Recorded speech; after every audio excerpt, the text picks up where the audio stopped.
The sound of her laughter still echoes in my mind, sharp, dismissive, cruel. When I walked into that high-end tailor shop on Fifth Avenue, I never expected to be treated like I didn't belong in my own city, in my own country. But that's exactly what happened when Mrs. Catherine Whitmore looked at me and decided I wasn't worth her time. Little did she know that in 3 weeks, I would be sitting in the most powerful seat in American fashion, holding her reputation in my hands. Which country are you listening from? Tell us in the comments below. My name is Maya Johnson, and I've spent the last 10 years climbing the ladder in the fashion industry here in New York City. At 32, I'm the youngest person ever to be appointed as head judge for the prestigious American Fashion Innovation Awards, a position that puts me in charge of recognizing the most groundbreaking designs and emerging talent in the country. My journey to this pinnacle hasn't been a smooth runway walk. It's been more like navigating an obstacle course in stilettos while people questioned whether I even belonged on the track. Growing up in Atlanta, Georgia, in a neighborhood where dreams seemed as distant as the gleaming skyscrapers of Manhattan, my grandmother Rosa May Johnson was my first fashion teacher. She didn't work for Vogue or Chanel. She worked as a seamstress in a small alterations shop downtown, mending clothes for families who couldn't afford to replace them. But in our tiny apartment above her shop, surrounded by fabric scraps and the constant hum of her Singer sewing machine, she taught me lessons that would carry me through every boardroom, every fashion week, every moment when someone would try to make me feel like I didn't belong. Maya, baby, she would say, her weathered hands guiding mine as we worked on a particularly difficult hem. Fashion isn't just about looking good. It's about feeling powerful in your own skin. It's about walking into any room and knowing you deserve to be there, regardless of what anybody else thinks about the color of that skin. Those words became my armor. They carried me through my scholarship years at Parsons School of Design, where I was often the only black face in my classes, where professors would compliment my work with surprise, as if talent and melanin were mutually exclusive. They sustained me through my early days as an intern at Vogue, fetching coffee for editors who barely acknowledged my existence, working twice as hard for half the recognition. They powered me through the late nights, the rejection letters, the moments when I questioned whether I was strong enough to break through barriers that had been standing for decades. But slowly, steadily, I built my reputation. I started as a junior fashion assistant, then moved to fashion coordinator, then associate editor. Each promotion was earned through sleepless nights, innovative ideas, and an unwavering commitment to excellence. I developed relationships with emerging designers, discovered talent that others overlooked, and built a portfolio that spoke louder than any doubts about my qualifications. 5 years ago, I was hired as fashion director at Metropolitan Style magazine, one of the most influential publications in American fashion. My first cover story featured 5 black designers who were revolutionizing sustainable fashion, a piece that won 3 industry awards and changed the conversation about both environmental responsibility and diversity in fashion. From there, my influence grew. I was invited to judge smaller competitions, to speak at fashion schools, to consult with major brands on their diversity initiatives. The phone call came on a Tuesday morning in September. Richard Ashford, president of the American Fashion Innovation Awards, was on the line with an offer that would change my life. "Maya," he said, his voice carrying the weight of significance, "we want you to be our head judge this year. You've earned it. Your eye for talent, your commitment to innovation, your ability to see fashion as both art and social commentary, that's exactly what we need to take this competition to the next level." I had to sit down. The American Fashion Innovation Awards weren't just any competition. They were the Olympics of American fashion. Winners went on to show at New York Fashion Week, to receive million-dollar investment deals, to have their designs worn by celebrities on red carpets around the world. Being selected as head judge meant I would be recognized as one of the most influential voices in American fashion. "I'm honored," I managed to say, though the words felt inadequate for the magnitude of the moment. "The ceremony is in 6 weeks," Richard continued. "It's being held at the Plaza Hotel with over 500 industry professionals in attendance. Every major fashion publication will be covering it, and we're live streaming globally. Maya, this is your moment to represent the future of fashion in America." After I hung up the phone, I sat in my office overlooking Madison Avenue and thought about my grandmother. She had passed away 3 years earlier, but I could almost feel her presence, could almost hear her saying, "I told you so, baby girl. I told you that you belonged anywhere you wanted to be." But with this incredible opportunity came an equally incredible responsibility. I would be representing not just myself, but every young black woman who had ever been told she didn't belong in fashion, every person of color who had faced discrimination in creative industries, every outsider who had dared to dream of insider success. I needed the perfect outfit for this moment, something that would photograph beautifully, that would send the right message about both tradition and innovation, that would make me feel as powerful as I truly was. This wasn't just about looking good, it was about making a statement that would be remembered, studied, and celebrated for years to come.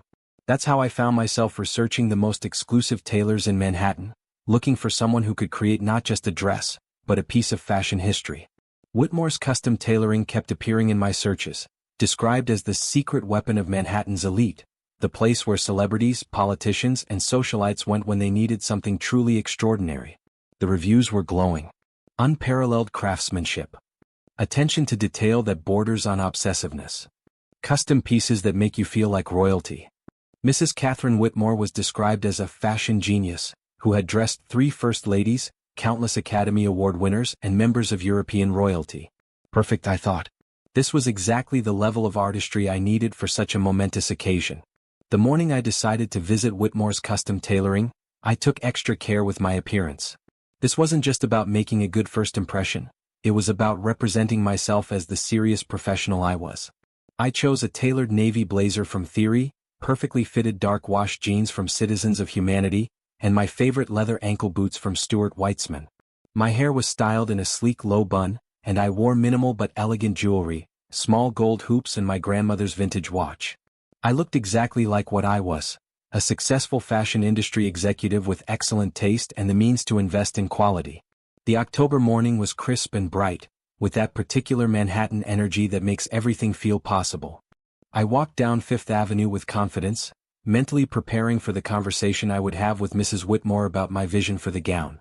I had brought a portfolio with inspiration images, fabric swatches I loved, and photographs from previous award ceremonies to give her context for the level of elegance required.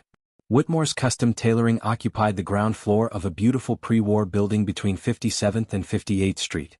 The storefront was elegant but understated, just a simple brass nameplate and frosted glass windows that hinted at the luxury within. When I pushed open the heavy glass door, I was immediately struck by the beauty of the space. The interior was like stepping into a fashion fairy tale. Pale marble floors reflected the light from crystal chandeliers, and the walls were lined with bolts of the most exquisite fabrics I had ever seen, silk so fine it seemed to shimmer with its own light, lace intricate enough to be considered art, cashmere so soft it looked like clouds. Display cases showed photographs of stunning gowns worn by recognizable faces at premieres, galas, and state dinners. But what struck me most was the silence that fell when I entered. Mrs. Catherine Whitmore was behind an elevated mahogany counter, consulting with a blonde woman in her 40s about what appeared to be alterations to a cocktail dress. Both women looked up when I walked in and I watched their expressions shift in real time. Mrs. Whitmore was exactly what I had expected from the photos on her website, a woman in her mid-50s with silver hair pulled into a perfect chignon, wearing a black St. John knit suit that probably cost more than most people's monthly rent. She had the kind of polished elegance that comes from generations of privilege, the kind of confidence that comes from never having to prove you belong somewhere. But when her eyes met mine, that confidence transformed into something else entirely, a cool assessment that traveled from my face to my outfit to my handbag and back again. It was the kind of look that tried to calculate my net worth, my social standing, and my right to be in her space, all in the span of 3 seconds. "Can I help you?" she asked, and those 3 words carried the weight of every assumption she had made about me. Her tone wasn't merely professional, it was the tone you use with someone you're hoping will leave quickly. I smiled warmly, determined to give her the benefit of the doubt. Maybe she was just having a difficult day. Maybe the cool reception was just her normal business demeanor. "Good morning," I said, approaching the counter with confidence. "I'm interested in commissioning a custom gown for a very special event. I'd love to discuss options and see some of your work." Mrs. Whitmore's assistant, a young woman who looked like she had stepped out of a Ralph Lauren advertisement, exchanged a glance with her employer. It was subtle, but I caught it. The kind of look that says, "This should be interesting." "A custom gown," Mrs. Whitmore repeated slowly, as if the words didn't quite make sense coming from my mouth. "I see. And what type of event are we talking about?" "It's a formal award ceremony," I explained, pulling out my phone to show her some reference images I had saved. "Very high profile, lots of media coverage. I'm looking for something that's elegant but modern, sophisticated but with a touch of innovation. I've admired your work for years, and I believe you're exactly the right designer to bring my vision to life." She barely glanced at my phone. Instead, she leaned back slightly, her posture suggesting that she was already losing interest in our conversation.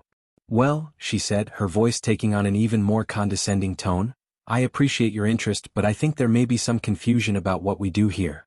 This isn't a department store where you can browse through ready-made options. We create one-of-a-kind pieces for a very specific clientele." The words hit me like a slap, but I maintained my composure.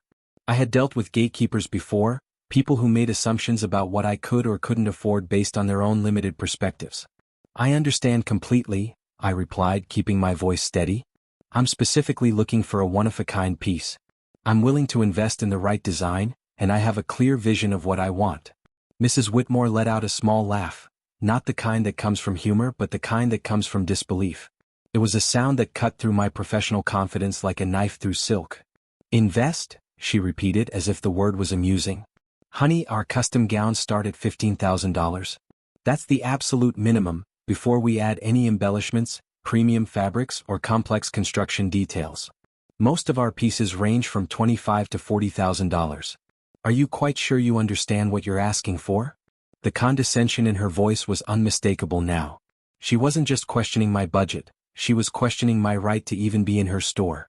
The "honey" felt like a verbal pat on the head, the kind of dismissive endearment that adults use with children who are asking for things they can't possibly have. I felt heat rise to my cheeks, but I refused to be intimidated. I had savings specifically set aside for this purchase. I had done my research. I knew exactly what I was asking for and what it would cost. "Money isn't the issue," I said firmly. "I've been planning for this purchase for months. I'm looking for the right designer who can understand my vision and execute it flawlessly." Mrs. Whitmore's assistant whispered something in her ear, and both women looked at me with barely concealed amusement. I watched them assess my outfit again, my handbag, my shoes, as if they were trying to calculate whether my appearance matched my claims about my budget. "Look," Mrs. Whitmore said, her patience clearly wearing thin, "I don't mean to be rude, but we work with a very exclusive clientele. Our clients are featured in town and country, they attend galas at the Met, they move in circles where our designs are recognized and appreciated. We've dressed senators' wives, tech billionaires, Hollywood royalty." She paused, letting the weight of those words settle between us. "Our designs are photographed by Annie Leibovitz, worn to premieres at Cannes, featured in museum exhibitions. This isn't just about having the money to pay for a dress, it's about understanding the level of sophistication and cultural significance that our work represents." The message was clear. Whatever event I was attending, whatever circles I moved in, they weren't important enough for her designs. In her mind, I was just another person with delusions of grandeur, someone who had seen her work in magazines and thought I could simply walk in and buy my way into a world where I didn't belong. "I think you might be more comfortable at somewhere like Bergdorf's or Saks," she continued, her tone taking on the false kindness of someone delivering what they think is helpful advice. "They have lovely formal wear sections with many beautiful options that would be more appropriate for whatever event you're attending." The word "appropriate" hung in the air like an accusation. Appropriate for someone like me. Appropriate for whatever lesser event I was planning to attend. Appropriate for my presumed social status and income level. I felt something cold settle in my stomach. This wasn't just about questioning my budget or my fashion knowledge, this was about questioning my worth as a human being based on the color of my skin. I had encountered this kind of discrimination before, but it never got easier. Each time felt like a fresh wound, a reminder that no matter how successful I became, there would always be people who saw my blackness first and everything else second. "What if I told you," I said carefully, "that this gown would be photographed by every major fashion publication? What if I told you it would be seen by millions of people and could significantly raise your profile?" Mrs. Whitmore barely suppressed an eye roll. "Oh, sweetheart," she said, the endearment dripping with condescension, "everyone thinks their little event is the most important thing in the world. Trust me, we've heard it all before. The charity fundraiser that's going to be huge, the wedding that's going to be featured in some blog, the anniversary party that someone thinks is newsworthy."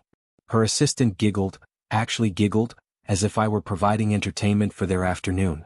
"We appreciate your enthusiasm," Mrs. Whitmore continued, "but we have to be selective about the projects we take on. Our reputation is built on discretion and exclusivity. We can't create custom pieces for every person who walks in here claiming they need something special." The dismissal was complete now. In her mind, I was just another delusional customer, someone who had seen her work in magazines and thought I could buy my way into a world of luxury and recognition. She couldn't conceive that I might actually belong in that world already, that I might have legitimate credentials and genuine connections to the fashion industry. I stood there for a moment, letting the full weight of her assumptions settle over me. This woman had looked at me, a successful fashion executive with a decade of industry experience, and decided that I was nobody. She had judged my worth based entirely on my appearance, specifically on the color of my skin, and found me wanting. "I see," I said quietly, my voice steady despite the rage building inside me. "Thank you for your time." As I turned to leave, I heard Mrs. Whitmore say to her assistant, just loud enough for me to hear, "They come in here thinking they can afford what we do, thinking they belong in these circles. It's almost sweet, isn't it? Like a little girl playing dress-up." The words followed me out onto Fifth Avenue, where I stood on the sidewalk feeling the familiar cocktail of humiliation and fury that comes with being underestimated and dismissed. The busy street continued around me, tourists snapping photos, businesspeople hurrying to meetings, the endless rhythm of Manhattan life, but I felt frozen in that moment of recognition. This wasn't just about one racist interaction. It was about a system that allowed people like Mrs. Whitmore to make assumptions about people like me, to keep access to luxury and excellence based on their own prejudices, to dismiss talent and success when it came packaged in brown skin. But standing there on Fifth Avenue, feeling the October wind whip through my carefully styled hair, I made a decision that would change everything. Mrs. Catherine Whitmore thought she knew my story. She thought she could categorize me, dismiss me, and forget about me. She was about to learn how wrong she was. The days following my encounter at Whitmore's were a masterclass in emotional complexity. On the surface, I continued with my normal routine, reviewing submissions for the American Fashion Innovation Awards, attending editorial meetings, conducting interviews with emerging designers. But underneath, I was processing layers of hurt, anger, and determination that threatened to overwhelm my professional composure. The rational part of my mind knew I should simply find another Tailor and move on. Manhattan was full of talented designers who would be thrilled to work with me, who would see me as the valuable client I was rather than an inconvenience to be dismissed. But the emotional part of me couldn't let go of the injustice I had experienced, couldn't stop replaying the sound of Mrs. Whitmore's condescending laughter. I found myself analyzing every interaction I'd had in professional settings, wondering how many times people had made similar assumptions about me but been more subtle about it. How many opportunities had I been denied not because I wasn't qualified, but because someone couldn't imagine a black woman in a position of influence? How many times had I been underestimated, dismissed, or overlooked simply because my success didn't match people's expectations? The fashion industry likes to present itself as progressive, diverse, and inclusive. We celebrate black models on runways, we feature designers of color in magazines, we post hashtags about diversity and inclusion. But behind the glossy facade, the old guard still existed. People like Mrs. Whitmore who controlled access to luxury, who decided who belonged in exclusive spaces, who made judgments based on outdated and racist assumptions. 3 days after the incident, I was having lunch with my mentor, Patricia Williams, the former editor-in-chief of Harper's Bazaar and one of the most respected figures in fashion journalism. Patricia was a black woman in her 60s who had broken countless barriers during her career, and she had been instrumental in helping me navigate the industry's complexities. "You're distracted," she observed as we sat in the elegant dining room of the Carlyle Hotel. "What's on your mind?" I told her about my experience at Whitmore's, watching her expression shift from sympathy to anger to something that looked like grim recognition. "Maya," she said when I finished, "what happened to you is unacceptable, but it's not surprising. I've been in this industry for 40 years and I've seen how slowly things change. People like Catherine Whitmore represent the old guard. They're threatened by change, threatened by the idea that excellence can come from unexpected places." She paused to sip her wine, choosing her next words carefully. "The question is, what are you going to do about it? You have more power now than I ever had at your age. You're about to judge the most important fashion competition in the country. You have a platform that can create real change." Her words stayed with me as I walked back to my office, as I sat through afternoon meetings, as I worked late into the evening reviewing designer portfolios.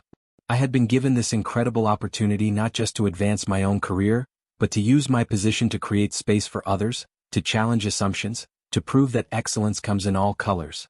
That evening I called Marcus Chin, a brilliant designer who had recently opened his own boutique in Soho. Marcus was Korean American, and we had bonded over shared experiences of being underestimated in an industry that often struggled with diversity. His work was innovative, sophisticated, and exactly the kind of artistry I needed for the award ceremony. "Maya," he said when he heard my voice, I was just thinking about you. I saw the announcement about you judging the AFIA. That's incredible. Thank you, I said. Actually, that's why I'm calling. I need something spectacular for the ceremony, and I want to work with someone who understands that this is about more than just a dress. Marcus's boutique was everything Whitmore should have been, elegant, sophisticated, but also warm and welcoming. When I walked in the next day, Marcus greeted me with genuine enthusiasm and respect. He listened to my vision with interest, asked thoughtful questions about the event and the message I wanted to convey, and immediately began sketching ideas that took my breath away. This isn't just about creating a beautiful gown, he said as his pencil moved across the paper. This is about making a statement. You're going to be representing so many people who have been told they don't belong in these spaces. Working with Marcus was like night and day compared to my experience with Mrs. Whitmore. He understood that fashion was about more than just clothing, it was about identity, power, and the stories we tell about ourselves through what we wear. He saw me not as a customer to be tolerated or dismissed, but as a collaborator in creating something meaningful. But even as I worked with Marcus on my perfect gown, I couldn't shake the feeling that what had happened at Whitmore's represented a larger problem that needed to be addressed. I started paying attention to things I had overlooked before, or perhaps had trained myself not to see. I noticed that certain high-end boutiques seemed to have no black employees, despite being located in one of the most diverse cities in the world. I observed how some fashion events had diverse attendees in the audience but homogeneous leadership on panels and judging committees. I saw how some magazines featured models of color on their covers but had overwhelmingly white editorial staffs making decisions about content and direction. The more I looked, the more I saw systemic issues that went far beyond individual acts of discrimination. Mrs. Whitmore wasn't just one racist person, she was part of a structure that had been excluding people like me for generations, that made assumptions about who belonged in luxury spaces, that gate-kept access to high-end fashion based on outdated and prejudiced ideas about worth and value. I began researching Mrs. Whitmore's background, not out of a desire for personal revenge, but to understand the broader context of her business and influence. What I found was both impressive and troubling. She had indeed dressed multiple first ladies, had been featured in countless magazine profiles, and had built a reputation as one of the most exclusive tailors in Manhattan. But I also found that her client list was notably homogeneous, wealthy white women from Manhattan's social elite, celebrities who fit a very specific mold, politicians' wives who represented traditional power structures.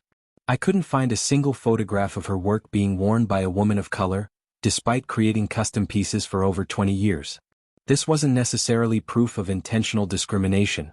Maybe women of color simply hadn't sought out her services, or maybe they had been directed elsewhere for other reasons. But combined with my personal experience, it painted a picture of a business that had never had to examine its own assumptions about who its customers could be. 2 weeks before the award ceremony, I made a decision that would change everything. I wasn't going to simply move on from what had happened at Whitmore's.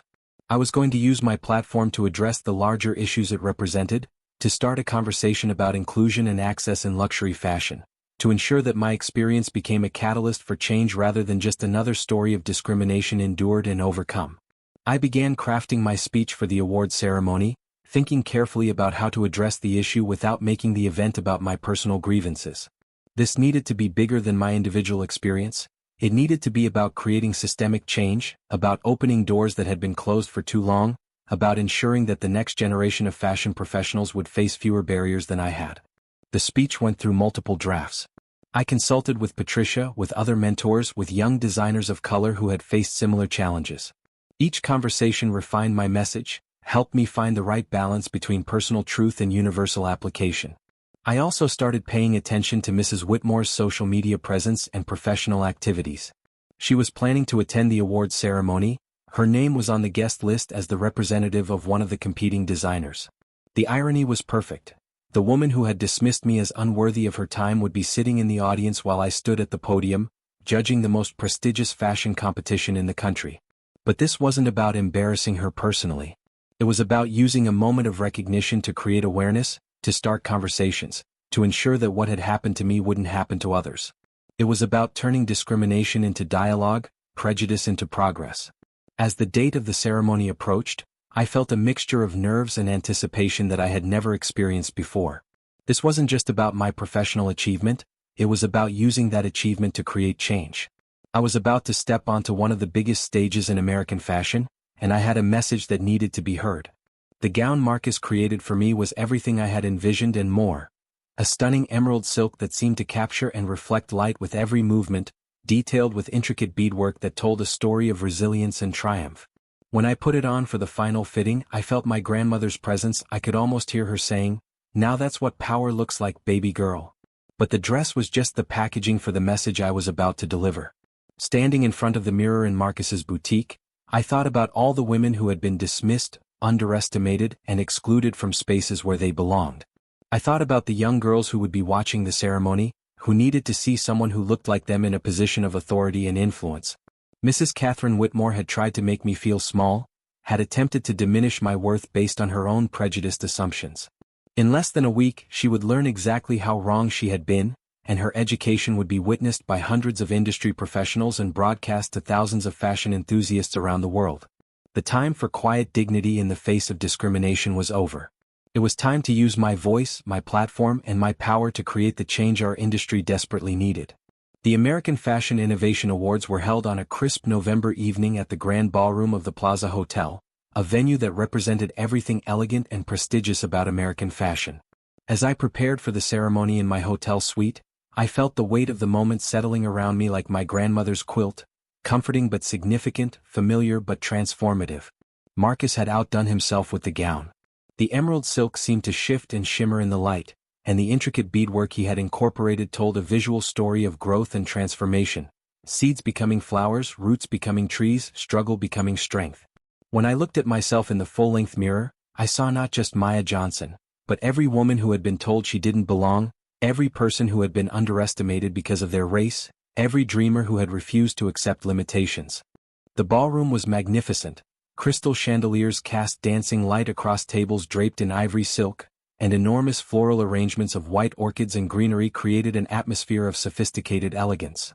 Over 500 of the fashion industry's most influential figures were in attendance. Designers whose names graced the most prestigious boutiques, editors who shaped global fashion trends, celebrities whose red carpet choices influenced millions, and business leaders who controlled billion-dollar fashion empires. As head judge, I was seated at the front of the room with the other judges and distinguished guests. My nameplate was prominently displayed, and my photograph appeared in the evening's program alongside a biography that detailed my journey from Atlanta to the pinnacle of fashion journalism. The ceremony was being live-streamed to fashion enthusiasts around the world, with major publications providing real-time coverage of every moment.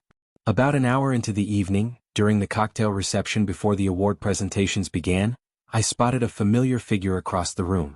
Mrs. Catherine Whitmore was there, dressed in an elegant black gown that was undoubtedly one of her own creations, networking with other industry professionals with the practiced charm of someone who had spent decades in elite social circles. She was accompanied by Jonathan Pierce, one of the designers competing in tonight's competition, a talented but relatively unknown creator whose work she was presumably representing. I watched as she moved through the room with confident grace, all smiles and air kisses, the picture of professional sophistication and social connection. It was fascinating to observe this version of her, warm, engaging, clearly comfortable in this world of fashion elite. The contrast with the cold, dismissive woman I had encountered in her boutique was stark. Here, surrounded by people she considered her peers, she was charming and vivacious. The difference in her demeanor was a perfect illustration of how conditional her respect was, how dependent on her assessment of someone's worth and social standing. I noticed several other guests greeting her with genuine affection and respect. She was clearly well regarded in this community, someone whose opinion carried weight and whose approval was sought after. Which made her treatment of me even more significant.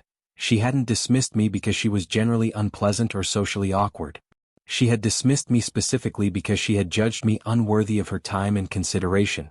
As the evening progressed and we moved from cocktails to dinner to the award presentations, I felt my anticipation building.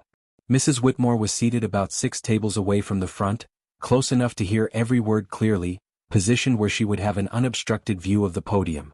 The early awards were presented by other judges and industry leaders, recognizing achievements in sustainable fashion, emerging designers, and innovative use of technology in garment creation. Each presentation was met with enthusiastic applause, and the energy in the room was electric with appreciation for the artistry and creativity being celebrated. Finally, it was time for me to present the award for Best Innovation in Formal Wear, the evening's most prestigious category. As I made my way to the podium, I felt the attention of the room focus on me. Cameras flashed, phones were discreetly held up to record, and conversations quieted as hundreds of fashion professionals prepared to hear my remarks. The podium was positioned at the front center of the ballroom, elevated so that everyone in the room could see and hear clearly. Standing there, looking out at the sea of faces representing the most powerful people in American fashion, I felt my grandmother's strength flowing through me, felt the support of every person who had believed in my potential when others couldn't see it. Before I announced the winner of this year's award for Best Innovation in Formal Wear, I began, my voice carrying clearly through the ballroom's excellent acoustics. I want to share something with all of you that relates directly to why we're here tonight. The room fell completely silent. This wasn't the typical acceptance speech format, and I could sense people leaning forward with curiosity and attention. 3 weeks ago, I walked into a high-end tailor shop here in Manhattan. I was professionally dressed, polite, and ready to make a significant investment in commissioning a custom gown for this very event. I had done my research, saved my money, and prepared to work with someone whose craftsmanship I had long admired. I paused, letting the setup sink in, watching as people began to realize this was going somewhere unexpected and important. But instead of being treated as a potential client, I was met with assumptions, dismissal, and barely concealed disdain. The owner of that establishment looked at me, a successful fashion professional with a decade of industry experience, and decided that I couldn't possibly afford what she was selling, that I didn't belong in her space, that my event couldn't possibly be important enough to warrant her attention. The silence in the room had deepened. I could see phones being discreetly pulled out, people taking notes, photographers capturing this moment. Mrs. Whitmore, I noticed from my peripheral vision, had gone completely pale, her champagne flute frozen halfway to her lips. She laughed at me, I continued, my voice remaining steady and controlled. She laughed at the idea that I might commission a custom gown, that I might move in circles where such craftsmanship would be appreciated, that I might attend events worthy of her designs. She suggested I would be more comfortable shopping somewhere more appropriate for someone like me. I could hear murmurs beginning to ripple through the audience, sounds of recognition, discomfort, and growing understanding of where this was heading. What that woman didn't know was that I would be standing here tonight, not as someone seeking her validation, but as the head judge of one of the most prestigious fashion awards in America. She didn't know that her dismissal would be witnessed by hundreds of industry professionals and broadcast to thousands of fashion enthusiasts around the world. She didn't know that she was revealing the very attitudes that our industry claims to have moved beyond. The reaction in the room was immediate and powerful. Some people were shaking their heads in disapproval, others were nodding with recognition, and many were looking around as if trying to identify who I was talking about. The energy had shifted from polite attention to engaged investment in the story I was telling. I share this experience not to embarrass anyone, but to highlight a critical truth about our industry. We celebrate diversity on our runways, we feature designers of color in our magazines, we post hashtags about inclusion and equality. But behind the glossy facade, too many of us still operate with assumptions and prejudices that determine who we think belongs in luxury spaces, who we believe can appreciate artistry, who we decide is worthy of our time and respect. My eyes found Mrs. Whitmore in the crowd. She was no longer the confident, charming woman I had observed earlier in the evening. She looked mortified, her carefully composed social facade cracking under the weight of public accountability. The fashion industry has the power to shape how people see themselves and their place in the world. When we make assumptions based on race, when we keep access to luxury and excellence, when we dismiss people before giving them a chance to show their worth, we perpetuate systems that have excluded talented, passionate, qualified people for far too long. The applause that began then was unlike anything I had ever heard at a fashion event. It started with a few people, then spread throughout the room like wildfire. People were standing, clapping with genuine enthusiasm, some wiping away tears. I saw several industry leaders nodding vigorously, their faces showing both recognition and determination. The gown I'm wearing tonight was created by Marcus Chin, a brilliant designer who understood that this moment was about more than just clothing. He saw my vision, respected my purpose, and created something that would help me feel as powerful as I truly am. That's the kind of designer, the kind of business owner, the kind of person our industry needs to celebrate and support. More applause, even more enthusiastic than before. I could see people making notes, having whispered conversations, clearly moved by the message I was delivering. True innovation in fashion isn't just about new techniques or materials or silhouettes. True innovation comes from opening our doors to everyone, from examining our own biases, from creating an industry where talent is recognized regardless of the package it comes in. True innovation comes from understanding that when we exclude people based on assumptions and prejudices, we rob ourselves of their creativity, their perspectives, and their contributions. I paused, looking out at the hundreds of faces watching me, feeling the weight of this moment and the opportunity it represented. Now, I continued, my voice returning to its professional tone, let's celebrate the designers who understand that real artistry emerges when we embrace everyone who has something beautiful to contribute to our world. I announced the winner, Aaliyah Washington, a young black designer whose sustainable approach to formal wear represented everything our industry needed to embrace.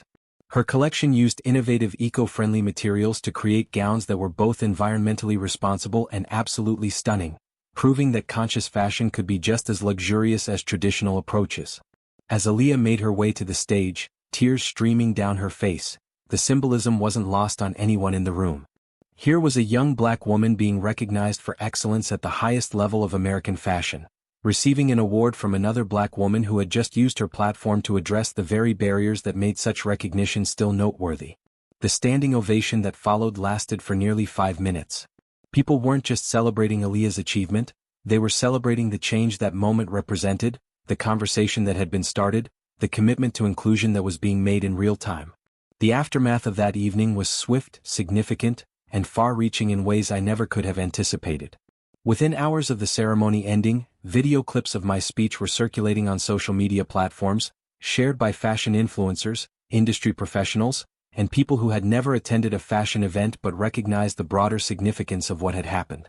The hashtag #FashionForEveryone began trending on Twitter and Instagram, with thousands of people sharing their own experiences of discrimination in luxury retail settings, in fashion workplaces, and in creative industries more broadly.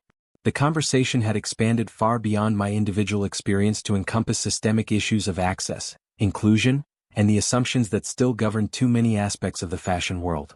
Major fashion publications reached out within days, wanting to discuss not just what had happened at Whitmore's, but the broader implications for an industry that was still grappling with its own diversity challenges.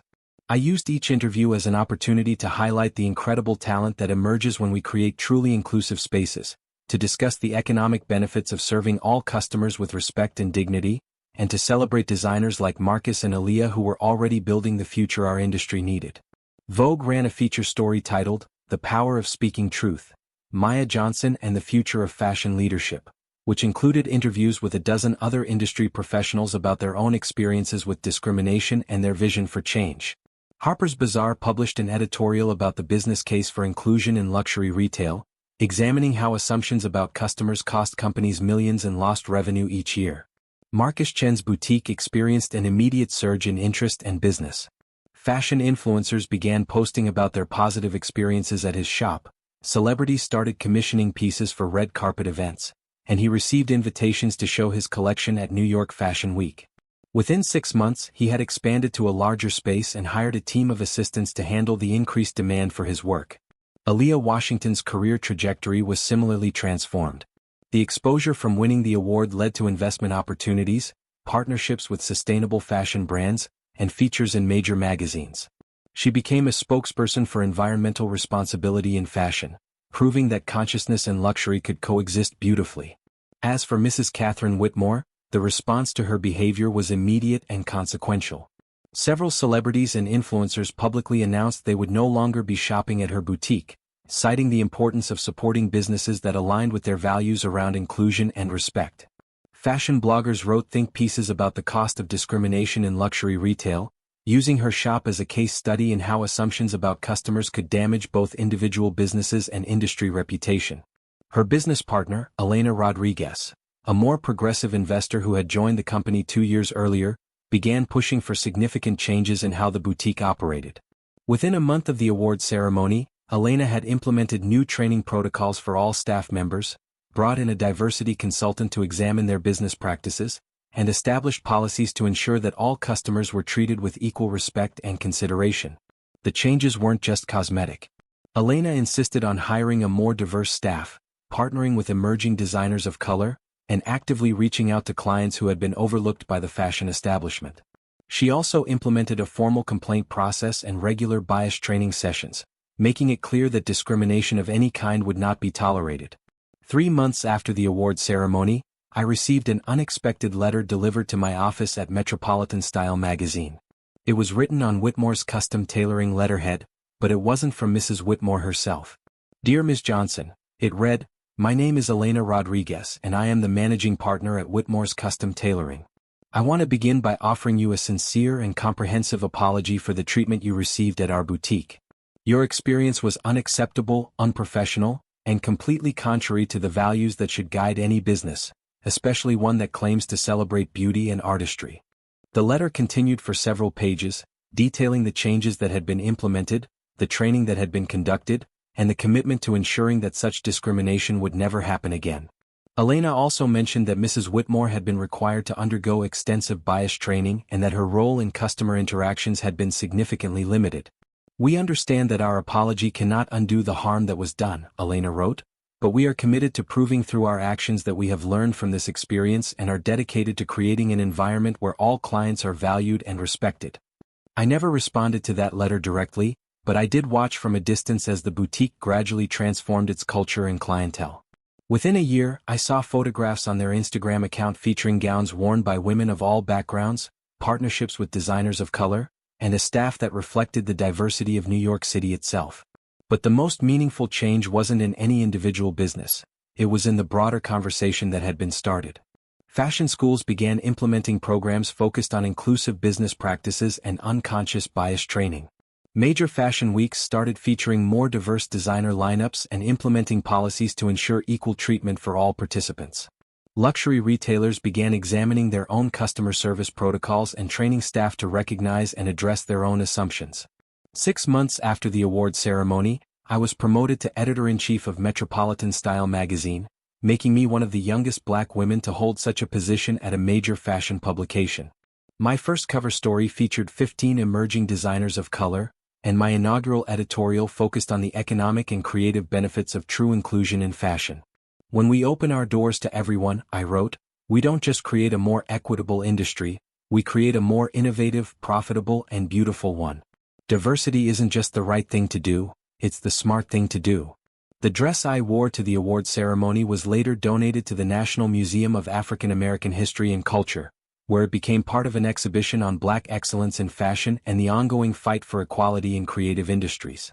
Standing in that museum 6 months later, looking at my gown displayed alongside the work of other pioneering Black designers and fashion professionals, I felt my grandmother's presence more strongly than ever.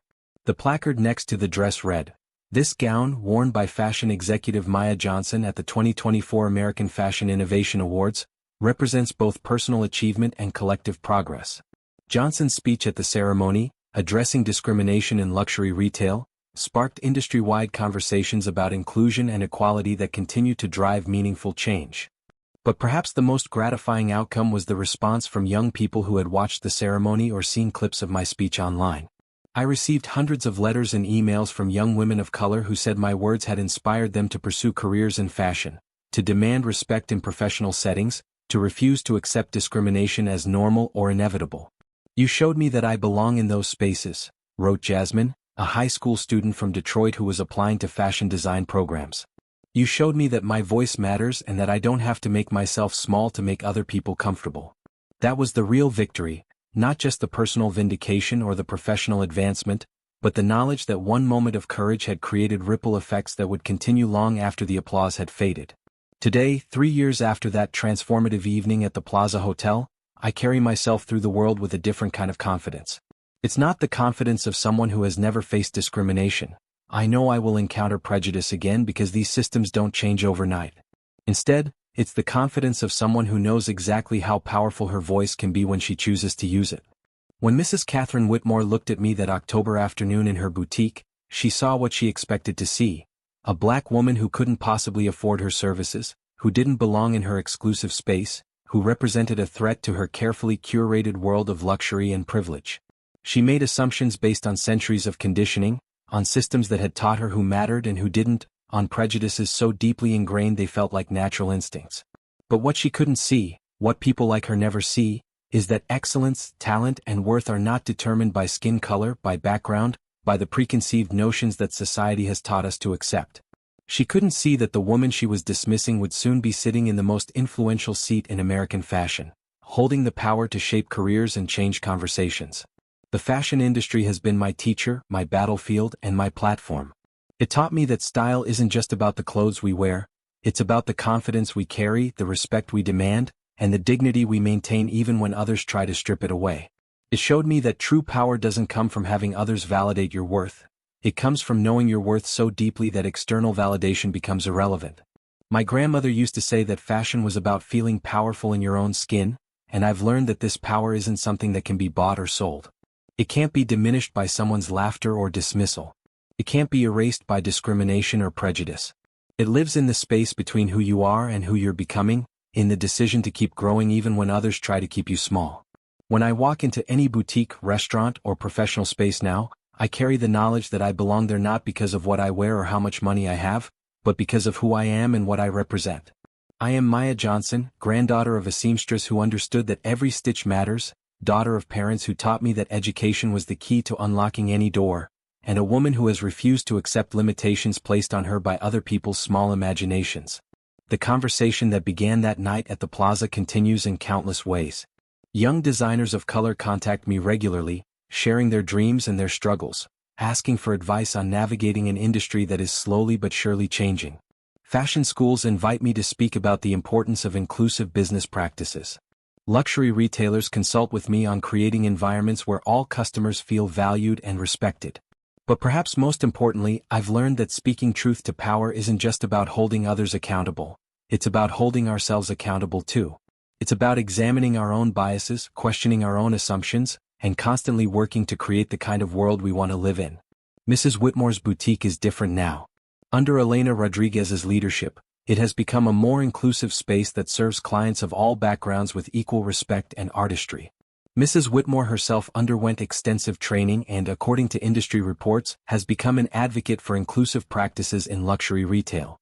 People can change, systems can evolve, and progress is possible when we have the courage to demand it. The tailor who laughed at me learned that day that she had underestimated not just me, but the power of a woman who refuses to accept limitations. Every time I put on a beautiful outfit, every time I walk into a room with my head held high, every time I use my platform to create opportunities for others, I'm reminded that the best response to discrimination isn't silence, it's success paired with a commitment to change. To every young woman of color who has been made to feel like she doesn't belong, who has been laughed at or dismissed or told she's not good enough, you are more than their limited imagination. You are more than their assumptions. You are more than their prejudice. Your worth is not determined by their recognition, and your value is not diminished by their blindness. Carry yourself with dignity.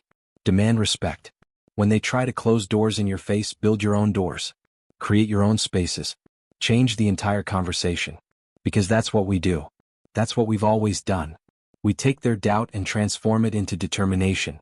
We take their dismissal and transform it into drive. We take their no and transform it into watch me. We take their laughter and transform it into a lifetime of proving them wrong. The fashion industry taught me that style is personal, but influence is universal. When we use our success to create opportunities for others, when we speak truth even when our voices shake, when we refuse to accept discrimination as normal or inevitable, we change more than our own lives. We change the trajectory of an entire industry. They thought they knew my story based on the color of my skin. They thought they could categorize me, dismiss me, and forget about me. They thought my dreams were too big for someone like me, that my ambitions were misplaced, that my confidence was unwarranted.